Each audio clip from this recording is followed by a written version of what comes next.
phone गर बुबा भन्नु हजुर भन्यो के छ खाना खानुभयो भन्नु खाएँ भन्नु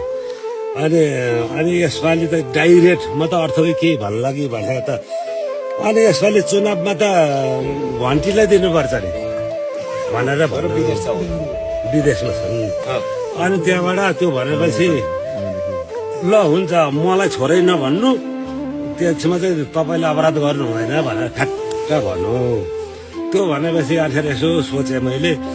अब किन त अब हामी जति ती बसे पनि 7 सालदेखि काङ्ग्रेस हाम्रो बाबु बराजुहरूले गरेको छैन अनिखेर उसले छोराले के चाहिँ उसको भविष्य सुधार दिनु पर्यो अब हामी त के छ र हामी के गर्न सक्छौँ बुढी भइसक्यो अनि उसले भनेको तैँले भनेको म जे भन्छ उही मान्छे छोरा तेरै आसेपासी लगाएर भन्नुपर्छ भनेपछि ल धन्यवाद बा त्यहाँ वरिपरि पनि सबैले तपाईँले यताउता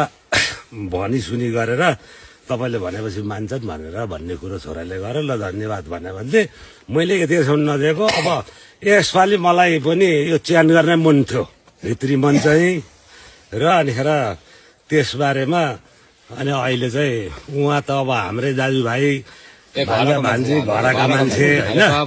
उहाँहरूले त हामी जे गर्नुपर्छ तर यसमा यति विजय भएर हजुरहरू चाहिँ एकपल्ट